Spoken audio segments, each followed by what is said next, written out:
Good morning, good afternoon, or good evening, depending on where you are in the world.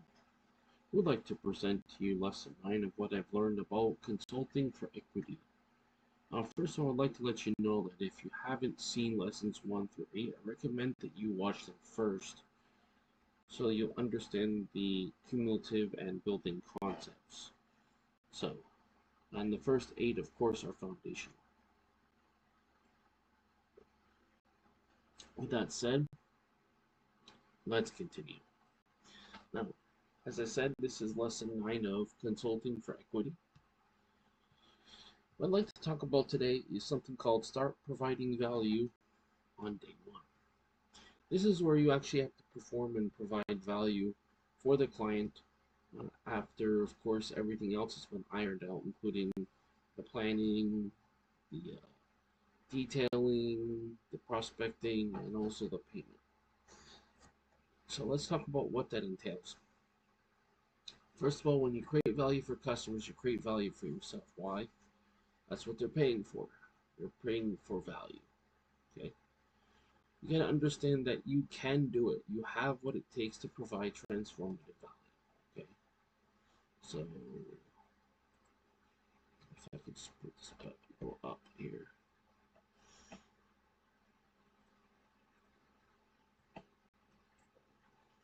Okay. Now, here are some things you need to consider.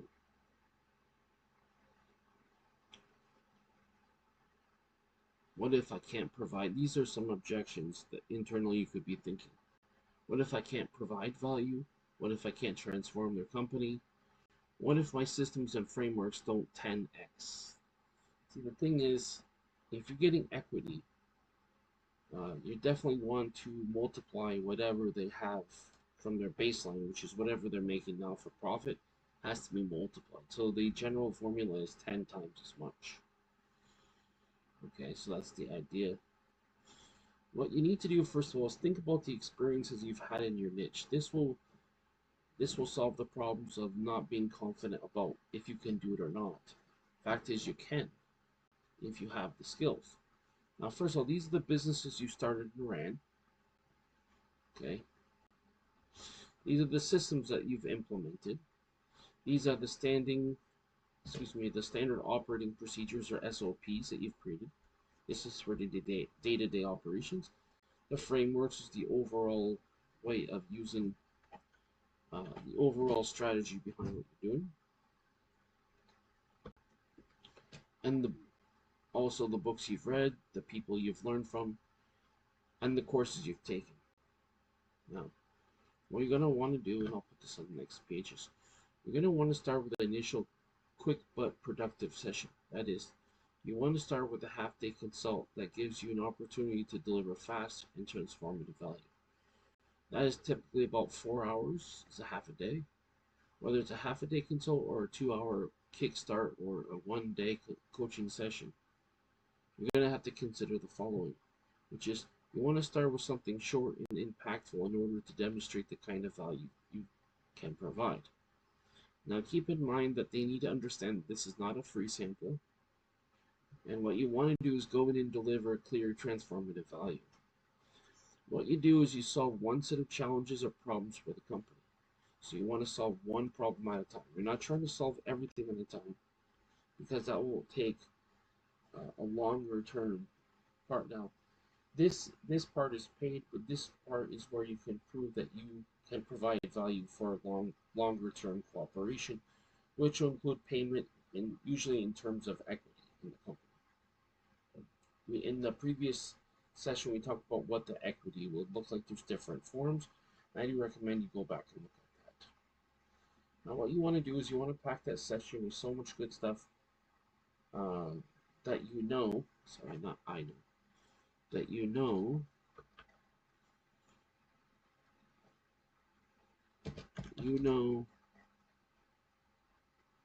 that they will see clear value from the start. Okay, you basically what you want to do what's called front loading, which is you want to put it in the front so they can see the value they're going to provide. Now, here are some steps in which you need to do this. First, you want to start with clear expectations. That is, By aligning expectations early in the day, you'll ensure that every moment counts. So you don't want to waste time. That is, in terms of, so you basically break it up into parts. So first of all, with the expectations early, you want to get all the documentation, etc. for the consultation. Now, in terms of what you need to be doing, how it's going to be split up, you have something called expenses to profits. That's EP2, plus your brainstorm actions. So this is brainstorming, getting ideas, brainstorming. Also, something called bolt-on bolt business. It's BOB options plus your brainstorming. So you take the functionality and then the ideas. Third one, you have integration and strategic alliances. How are we going to implement what we have? And then strategic alliances refers to how we're going to work together. Plus, you're going to need to brainstorm ideas. That's called the brainstorm actions. Then at the end, what you want to do is summarize your actions and set for the next meeting. Remember that maybe depending on how this is broken up, maybe this is 2 hours, 4 hours, even one day. Basically, you're breaking up this consultation into parts according to what's best for them. Now remember that you need to make a simple worksheet that has 3 columns. First column has their biggest issues. So basically what you do is you take a piece of paper, you write a line down 3 parts of the paper. What you're going to want them to do is, for the first column, put your biggest issues. What are the biggest issues that the company faces? Those things you need to write down in the first column. For column 2, you want to write down your ideal outcomes. Meaning, what are you trying to accomplish by having this consultation? And then from column 3, you want to do what's the when done feeling? What is the feeling you want to be getting from this consultation? Okay. Number 2, step 2, you want to implement your frameworks. Now, frameworks is the overall interactivity or interface or plan. Could be any of those that you're going to use. What you want to do is write it down in notes, highlight it, and underline it 3 times. Okay, so you have the 3 times the main one, your heading is 2 times, and then your points is 1 time. The explanation is not highlighted or underlined. Now, with that, you need to consider the framework gives you a certain tried and true plan and a visual that shows you are heading in a certain direction. That is, of course, in the right direction. Now, let's talk about some tangible things you can put in your framework. And these are all the parts that you're going to interface with. There are some particulars in terms of strategy. Now, actually, I'm going to put top 8, not top 9. There was a 9th one that I looked at, but I didn't really like it, so I'm going to include 8. Now, the first one's called a scalable SPV. What that does is it shows you the power of leverage sales, bankable profits, and transferable value to the company. Okay. The momentum, the power, and the optionality to scale. Okay. Now remember, the important thing is, after you set up systems and everything, is scaling is the important thing. Now, our second thing is Epic Events Framework. This will help event companies to manage teams and logistics, programming, and experiences. So this is a different type of business. This is the second one for what's called Epic Events Framework. Now for the rest of these, this is more technical and fundamental things about business itself. So the next one's called Marcus Lemonis's 3 Ps. So from that, you need to remember that framework helps clients to manage people, their products, and their processes in order to grow. Okay, so that's the 3 Ps. As relates to Marcus Lemonis's Lemonese 3 Ps. For the fourth one, we have the SWOT. That's strength, weaknesses, as well as their threats and opportunities, or you might hear it as strengths, strengths, weaknesses, opportunities, and threats. This is a strategic way of assessing what you're good at, what you're not good at. So that's strengths and weaknesses. Threats is your competition. Opportunities, what is created by all of these things, or what are the possibilities or opportunities in the market. Now, with that, you need to have solutions to manage what is both external, which would be your opportunities and threats. That's external. Internal, which would be your strengths and weaknesses. That's what you're good at, what you're not good at. And that would be internal in terms of what is helpful and what is harmful. What's helpful? Strengths and your opportunities. Harmful would be your threats and your weaknesses. So you have to be very honest and assess your strengths, weaknesses, opportunities, and threats in terms of what's called the SWOT, an SWOT analysis. Okay, now the fifth one is called Michael Porter's 5 forces. Those are forces that impact the business growth. Okay, and I don't like everything bolded, so I'm going to bold that. Now, first of all, we need to consider the new entrants, as in new entrants to your market or to your niche. Mainly we refer to niches more than markets because markets have multiple niches. And then even in the market, you have what are called segments, which are part of the market. So we need to understand who are your competition. Okay, that is in terms of new entrants.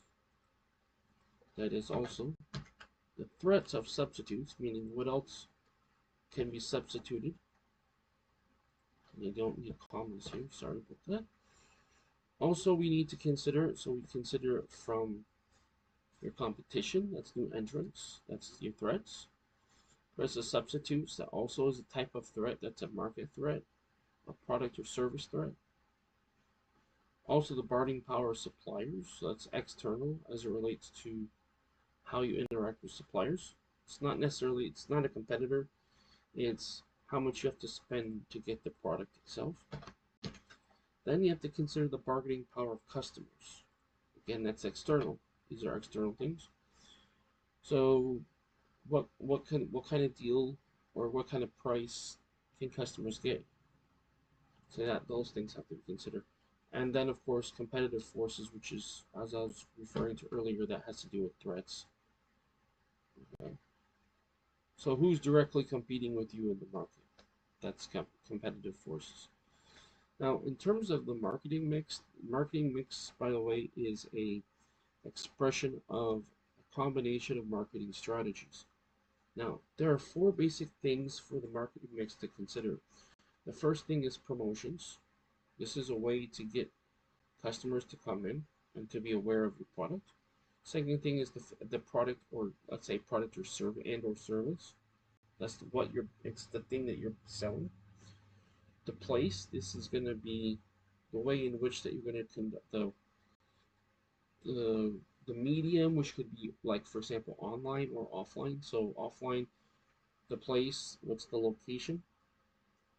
Or is it online or offline? That's place. Is it internet, or is it offline in terms of internet, or is it, excuse me, is it online versus in terms of internet, or is it offline in terms of a physical store? Where is it located? That's important. Also, the price is also quite important because you have to price the product or service to make sure it's profitable for the venture.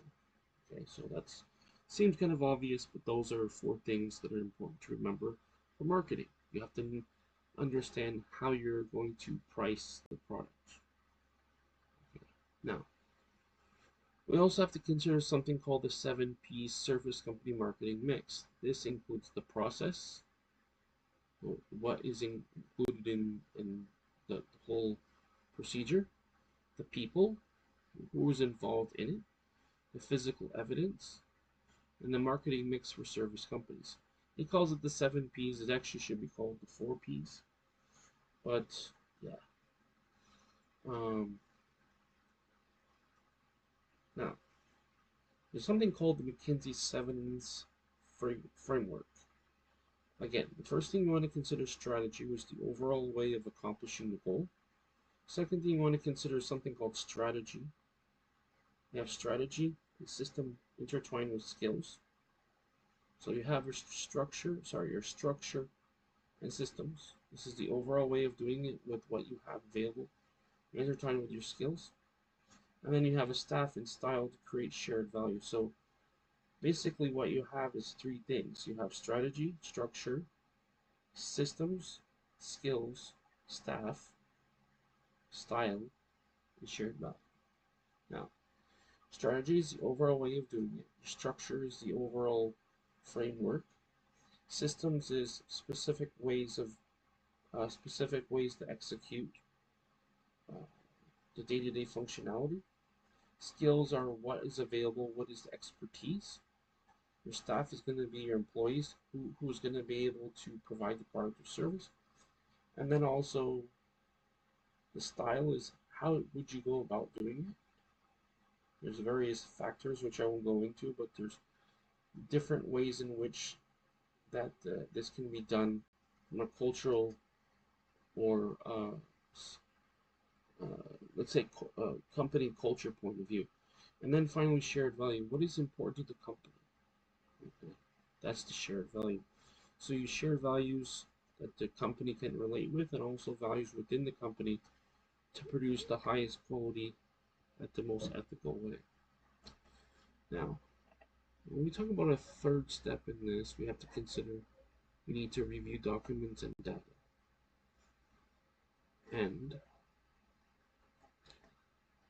what that includes is sending an email to remind companies to make sure they have all the documents put together, as I was talking about earlier. We need all the documents for assessment of the situation. That includes things like passwords so they can easily access dashboards. Okay, a lot of that's going to be online type of things. This needs to be done a day or two before the consultation and not last minute. I call it a worksheet, but it's basically just a written down form of what we're looking for in general, what we're working with in general. So what you'll leave with, this is what you're getting out of the consultation. During this part, going to be going through each problem they're facing. Okay, and then, oops, I should put it bolded. And documents they have supporting that problem. So you should be able to clearly see that visually to be able to assess and come up with a solution. Now, in terms of the these are major steps on what you're going to be doing to provide that maximum value for the product or service of the company. You want to take your playbook, which is this is the way that we're going to go about it. Remember that it's super important, especially with new clients, that you over deliver what you promised. So, such as your agreement is, I want to deliver X, Y, Z. The important thing is you want to differentiate yourself by over delivering. So instead of, for example, delivering, let's say 5, you deliver 10. I'm just for example. Which is why if they're hoping for something that is realistic, you need to set expectations before you start to consult. You don't want to set the expectations too high that you can't provide. Better to set the expectations realistic and honest, of course. So not only will you meet their expectation, but you can even aim for over delivery. Over delivering will create the right impression and also earn business and confidence for a longer term collaboration, as this is just sort of a preview of what solutions you're providing and what value you're providing to the client. Now at the end we have something called a wrap up. Now the wrap up, when you wrap up the conversation in a way that leaves the feeling that they got more than what they asked for. What you want to do is start by confirming what challenges they're facing. Such as, did we cover these challenges? Are we clear on the next steps? Are we clear on the desired outcomes? How did you feel about our plan? They should feel relieved and energized and excited. Relieved, energized, excited. I don't want to say relieved, energized, and excited. They should feel supported and prepared. They should have clarity and purpose. So all those things that should actually occur during and being evidence that this was a very profitable consultation that provide the results they're looking for and then some. Now, once you've wrapped up what happened in the initial day, it's time to ask the big question, how can I help you? Now remember something, you're aiming for a long-term cooperation that will lead to equity in terms of your compensation. Now you did this for like 2 hour, half day, or full day as a way to provide solutions, but also understand what you can do going forward long term. Now, once they've seen everything, seen the value and the improvement that they can make, and you already provided everything, what you're going to want to do is help more on the operational end. So when you ask them, how can I help you in terms of long term, you're going to need the right way to present that pitch. So this is one example of one pitch you could use. There's several pitches. And what I do recommend is you look online to see different pitches that would be more suitable for what your industry is and how you could best present it. So for example, today we only had 4 hours, but in the time that we were to identify solutions to some of your biggest challenges and lay out a clear plan for the path forward. So it could be 2 hours, 4 hours, or 8 hours. Let's say it's 4 hours as an average. What you did was you identified solutions. Okay, so they did get that value up front, that you're identifying solutions. This is how you can solve the problem.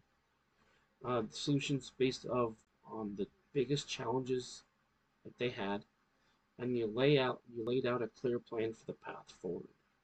Meaning this is the plan in which to be long-term successful. Then you say,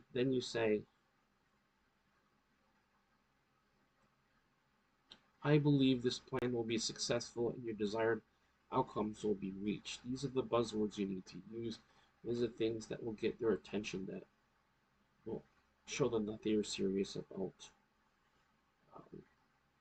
providing superior value, the long-term cooperation for equity. Because again, the point is that you're going to be doing 10 times the value above baseline. You're not going to be just helping them maintain, but you're going to help them grow profitability and revenue. Right? Grow market share, grow revenue, grow profitability. And then you say, but now you're going into the whirlwind of business. Business is busy and it's hard to stay on top of things, of everything.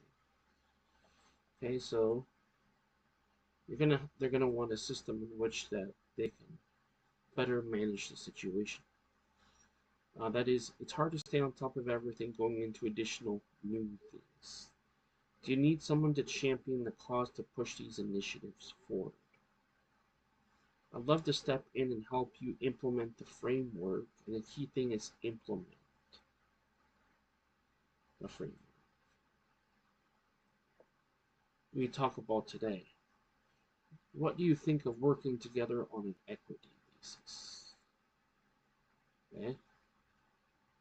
So, you've given them the solution, you've identified everything, you've looked everything up, you've assessed it, you offer solutions. You've given them frameworks. Now what they need to do now is they need to implement your solution. So in other words, they have the solution, but they need to start implementing it. Now that will be a separate service from just the initial consultation of 2 hours, half day, or a full day. So what you want to do is ask them if they want you to help you to implement the framework that they've talked about in the consultation. And then you need to close the deal by saying, what do you think of working together on an equity basis? Now this is a closing question that must be asked, because otherwise you've just wasted time long term. I mean, you've made money from the initial consultation, but most of the money is made in the partnership and not just the initial consultation. Okay, so what do you think of working together on an equity basis? This question must be asked at the end. And this is just one example of a pitch you could use, but this is one suggested pitch that I've learned in the past, and this is something I wanted to share with you. So I do recommend that you look at other pitches and find out which one would work best for you based upon your industry and based upon your situation.